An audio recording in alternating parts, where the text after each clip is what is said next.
Yoruba language is gaining acceptance all over the world.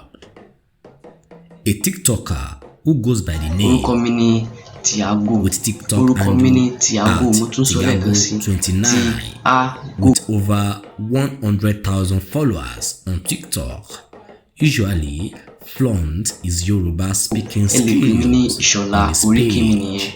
Here are the Titago's top 4 Yoruba speaking skills so far. Number 1. Ẹ káàsán o, ẹ kúrọ̀lẹ́ o, gbogbo èèyàn ọmọ Yorùbá tẹ́ ń gbọ́ mi báyìí. Mo kí yín o, ẹ kú ojúmọ́ o, ṣé ti jẹun, ṣé àlàáfíà lẹ wà. Mo ní nǹkan kan tí mo fẹ́ bá yín sọ. Nǹkan tí mo fẹ́ bá yín sọ ni pé láti gbé àṣà àti ìṣe àwa Yorùbá ga. Ẹ̀yin tẹ́ ń fi àwọn ọmọ yín sí iléèwé tán sọ òyìnbó ń bẹ̀. Èmi ò sọ pé kò dáa o. Àmọ́ tán bá tún délé ẹ tún máa bá wọn sọ òyìnbó. Ẹ lè ń ba orúkọ Yorùbá jẹ́. Ẹ̀yin gangan ni ẹ jẹ́ kí àwọn Yorùbá kán máa sọ Yorùbá dáadáa mọ́. Ẹ máa tẹ Yorùbá mọ́ wọn lára. Ẹ jẹ́ kó má ọmọ yín lára láti máa sọ Yorùbá.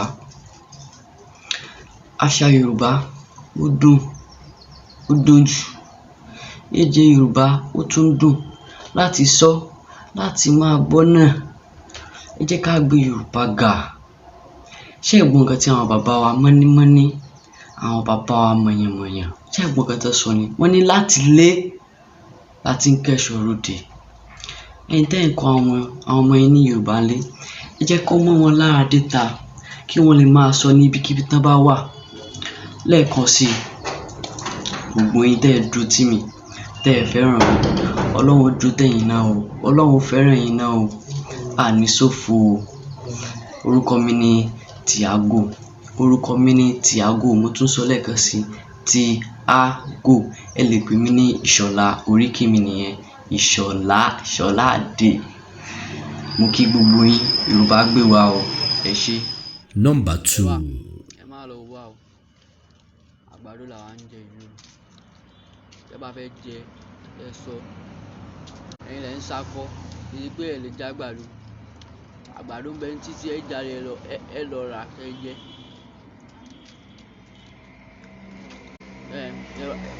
Ẹ wá ní ẹ fẹ́ sọ̀rọ̀, ẹ sọ̀rọ̀, ìgbà ẹ má sọ̀rọ̀ lásán, ẹ sọ̀rọ̀ sókè.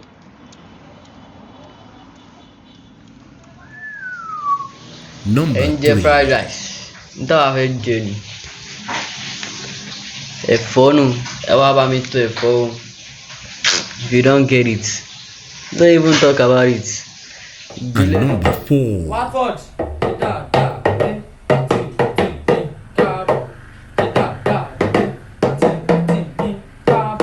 Mayu.